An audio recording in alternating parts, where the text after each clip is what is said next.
Assalamualaikum warahmatullahi wabarakatuh. Apa kabar semuanya, anak-anak Kokma Stiker Surah Global? Semoga sehat selalu dan selalu dalam lindungan Allah SWT. Walaupun dalam masa pandemi ini kita belajar di rumah, tapi kita harus tetap semangat, tetap jaga kesehatan, ikuti protokol kesehatan, jangan keluar rumah bagi yang zona merah, zona orange, zona kuning. Untuk zona hijau, walaupun boleh keluar rumah, tapi harus tetap ikuti protokol, memakai masker, selalu jangan sampai menyentuh tangan ke wajah dan sebagainya. Pokoknya ikuti protokol kesehatan. Oke, kakak perkenalkan nama dulu ya. Jadi nama kakak Kak Rian ya. Biasa dipanggil anak Fatma Kak Rian. Cuman ada beberapa juga yang manggil kakak itu Kak Desi. Tahu sih, tapi ceritanya panjang sih, cuman sedikit cerita ya, jadi ada acara terus kakak pakai baju kepengurusan tahun lalu. Nah itu bajunya itu bekas anak perempuan atau dia namanya itu Desi. Nah, karena saat itu kita belum ada baju kepengurusan dan dalam acara tersebut kakak harus pakai baju kepengurusan, mau tidak mau kakak harus pakai baju itu. Akhirnya ada yang lihat terusnya kan Desi, kan dia mungkin lihat Desi. Nah dia bilang tuh Kak Desi, aduh kakakku ya, kakak nggak sebutin namanya, pasti dia merasa kalau nonton video ini. Oke, jadi di video kali ini kakak akan memberikan video pembelajaran. Sebenarnya video ini terkhusus banget anak-anak Kopma, apalagi anak-anak magang admin. Jadi video ini membahas mengenai salah satu dari tugas administrasi di admin home ya, di bidang admin home. Nah tugasnya apa sih? Yaitu dalam sistem penyimpanan atau dalam sistem kearsipan surat. Nah di sini nanti kakak akan membahas mengenai surat masuk, alurnya sampai ke penyimpanannya, dan nantinya juga dilanjutkan dengan cara alur surat keluar sampai kita proses ke penyimpanannya. Nah tapi di sini mungkin kakak akan memberikan dulu pembelajaran mengenai surat masuk terlebih dahulu ya. Jadi untuk next time video selanjutnya itu surat keluar, tapi kita habiskan dulu di video ini mengenai surat masuk. Dan juga nanti di video ini kakak akan memberikan setelah video ini kakak akan memberikan tugas kepada anak-anak magang admin home, terkhusus ya anak-anak magang admin home. Nanti diberi tugas dan kalian harus ngerjain tugas itu wajib. Tapi kalau dari anak-anak anggota Kopma mau itu sifatnya nggak wajib ya, tapi kalau anak-anak magang admin itu wajib banget. Oke, langsung aja ya, gak usah nunggu lama-lama dah, kita langsung aja ke pembahasannya. Oke, kita langsung belajar ke sistem penyimpanan ya. Kakak besarin dulu. Oke, jadi sistem penyimpanan itu adalah satu elemen yang di dalamnya terdapat elemen-elemen yang nantinya menghasilkan tujuan dari maksud dilakukannya sistem penyimpanan ini.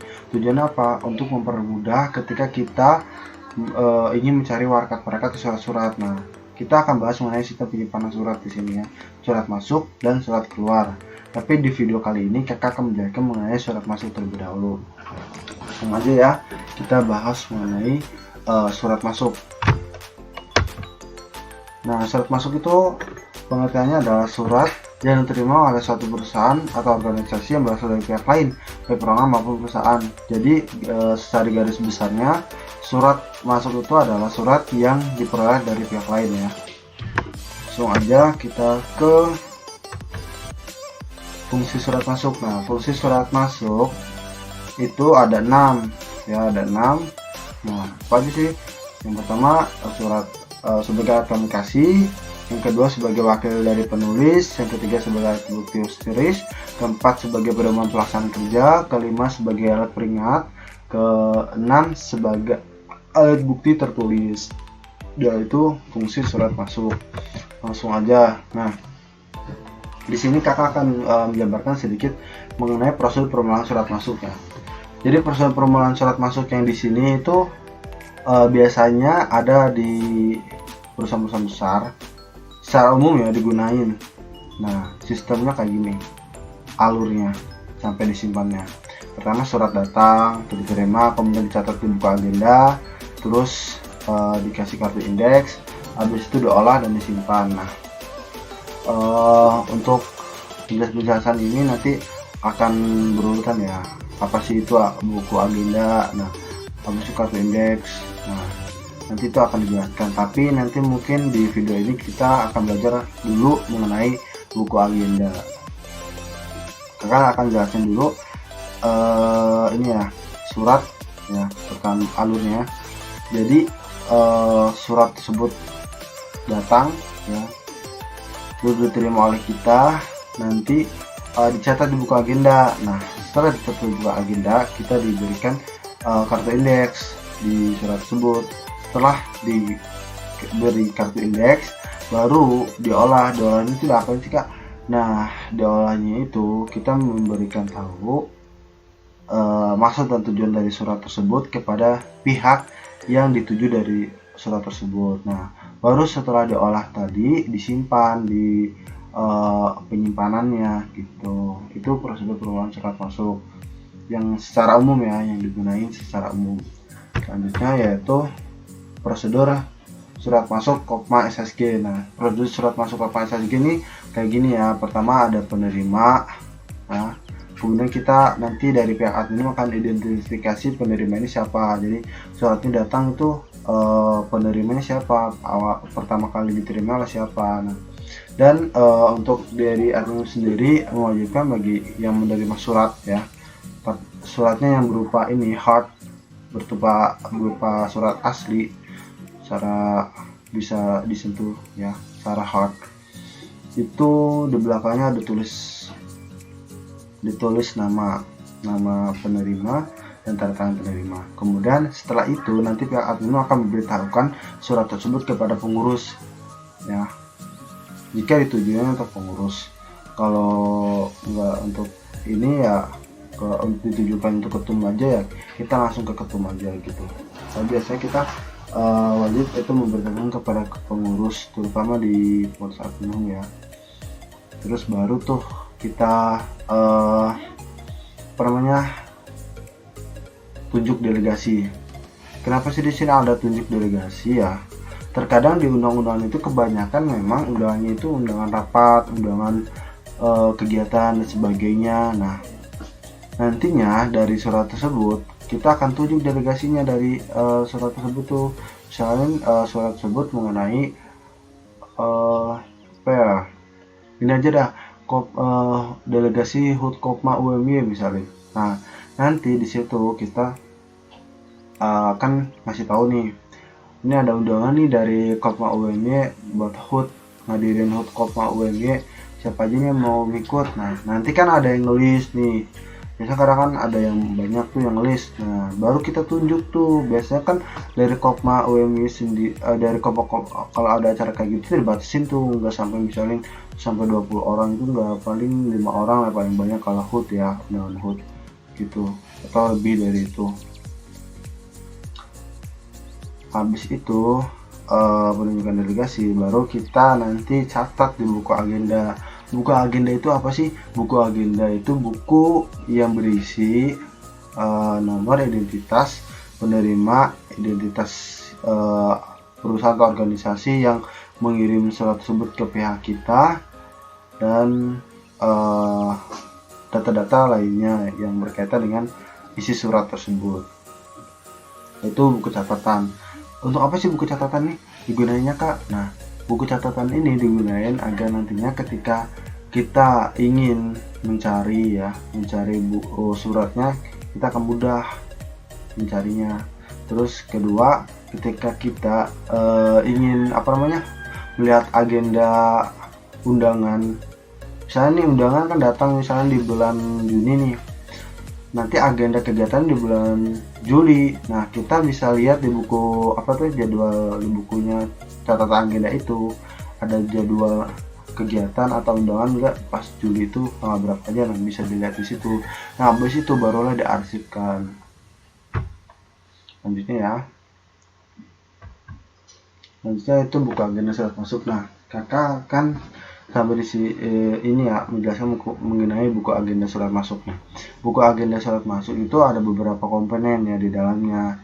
Nah dia biasanya sih kalau zaman sekarang ya atau sekarang ini buat buka agendanya itu bisa dikomputerisasi, tapi juga ada yang di hard atau di buku aja, buku biasa, biasanya pakai buku yang besar itu ya, nanti dibuat di situ supaya apa, takutnya kan kalau komputerisasi kadang error atau tiba-tiba datanya kena virus, nanti kita hilang semua tuh data-datanya. Makanya ada yang namanya hardnya juga, penyimpanan hardnya. Nah buku agenda ini itu berisinya komponennya itu ada 10, yaitu pertama ada nomor agenda, tanggal terima surat, tanggal kirim surat, alamat pengirim surat, tanggal surat, nomor surat, lampiran surat, perihal surat, isi ringkas surat, keterangan. Nah gimana sih kak cara ngisinya? Nah cara ngisinya pertama tuh nomor agenda itu nomor biasa kayak 1 2 3 4 sampai 9 sampai 10 tuh di misalnya, atau seterusnya sampai hingga. Biasa kita kalau dalam matematika sebutnya bilangan asli ya. Kemudian yang kedua itu adalah tanggal terima surat. Tanggal terima surat ini tanggal kita saat menerima surat tersebut. Terus menerima yang ditulis itu menerima saat diterima dari pengurus atau anggota yang menerima surat itu, atau diterima dari pihak adminnya. Nah kalau kayak gini kita pakai yang diterima dari pihak kita sendiri, dari admin yang menerima surat tersebut. Kemudian kolom ya, kolom berikutnya itu nomor 3 ya, itu nama pengirim surat. Nah nama pengirim itu kita tulisnya siapa kak? Apakah yang nama yang ada tertera di surat itu atau apanya kak? Nah jadi surat itu ya kak jelasin dulu surat dulu. Jadi surat itu ada surat resmi dan surat biasa. Kalau surat resmi atau surat niaga atau surat dinas biasanya itu ada kop suratnya. Kalau ada kop suratnya wajib di kolom nama pengirim itu ditulis nama perusahaan atau organisasinya. Tapi kalau surat biasa, surat yang gak resmi, itu cukup kita tulis nama pengirimnya seperti itu. Nah pengirim misalnya nama pengirim TTD dari Krisanto, ketua bidang adminhum. Nah nanti tulisnya itu aja Krisanto aja udah salin. Nah kolom selanjutnya 4 ada alamat pengirim surat. Alamat pengirim surat itu ditulis harus detail ya alamatnya, karena suatu waktu kita juga memerlukan alamat tersebut, makanya di kolom tersebut alamat itu penting juga. Kemudian setelah itu tanggal surat. Tanggal surat itu yang mana sih kak? Nah tanggal surat itu yang biasanya ada di pojok kiri atas ya dari surat tersebut. Di atasnya hal ya, perihal biasanya itu nanti ada surat kayak misalnya kayak gini lah bentukannya 003/01/FII/2020 kayak gitu, atau format yang lainnya. Biasanya ada keterangannya nomor surat atau nomor dan sebagainya. Nah itu wajib diisi juga. Terus gimana kalau nggak ada? Kosongkan aja nggak apa-apa. Terus yang ketujuh ada lampiran surat. Nah lampiran surat ini berisi keterangan selain dari surat itu. Maksudnya apa sih? Jadi kan biasanya kalau kita nih misalnya kita buat surat tuh untuk peminjaman barang, misalnya ke kepanduan. Nah kita kan tulis surat tuh, surat peminjaman barang. Nanti di kertas selanjutnya itu kita juga buat untuk barang-barang apa saja sih yang kita ini apa namanya yang kita pinjam. Nah makanya nanti biasanya di lampiran itu tertera misalnya data barang yang dipinjam. Nah nanti di keterangan nomor 10 itu ditulis data barang yang dipinjam gitu, misalnya gitu ya, misalin. Nah jika tidak ada di lampirannya itu tidak usah ditulis, nggak apa-apa.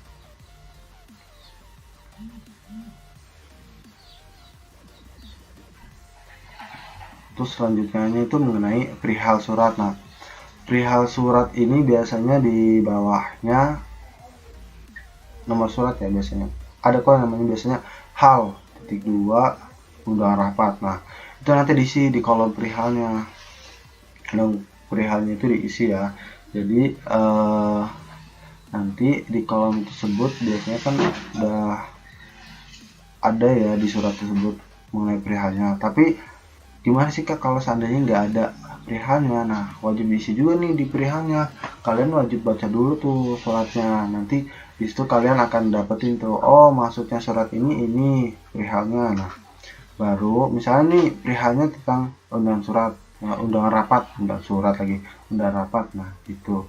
Nah, untuk selanjutnya kolom selanjutnya kolom 9 itu isi ringkas surat. Isi ringkas surat itu biasanya berisi ringkasan dari surat tersebut, isi surat tersebut. Jadi contohnya gini, kira tadi kan undangan rapat. Nah, isi ringkas itu menjelaskan tapi nggak secara detail. Jadi isi ringkasan ini nggak boleh terlalu pendek, tapi juga terlalu panjang. Kayak gini misalnya, yang nggak boleh nih terlalu pendek nih. Undangan rapat Kopma UMY. Nah, rapat Kopma rapatnya apa dulu nih? Kan nggak tahu kita. Nah, makanya harus dijelaskan di isi ringkasan itu agak rinci juga. Kayak contohnya gini, undangan rapat Kopma UMY untuk pembahasan kerjasama usaha gitu. Kita udah tahu langsung, oh ini rapat untuk kerjasama usaha gitu. Setelah tadi isi ringkasan, nanti kita juga mengisi dari kolom terakhir yaitu keterangan. Keterangan tadi juga terutama di bagian lampiran ya. Lampiran tadi diisi lagi di kolom keterangan. Terus di kolom keterangan juga nanti juga bisa kita tuliskan siapa yang akan menghadiri acara delegasi tersebut. Itu juga sebagai data siapa aja yang hadir dalam acara kegiatan ya.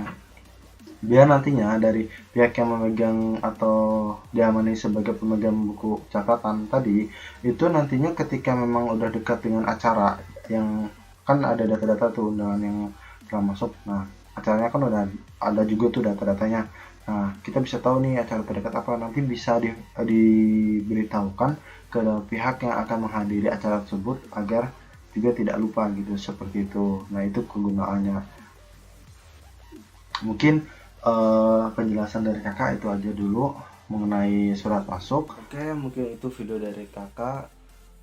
Semoga bermanfaat, terkhusus bagi anak-anak Kopma dan terkhusus banget untuk anak magang admin home. Semoga bermanfaat dan tetap jaga kesehatan, tetap patuhi protokol kesehatan. Semoga pandemi COVID-19 ini cepat berakhir dan kita bisa kembali lagi seperti semula. Kita bisa belajar tatap muka, kita bisa bertemu, kita bisa bikin acara bareng-bareng dan sebagainya.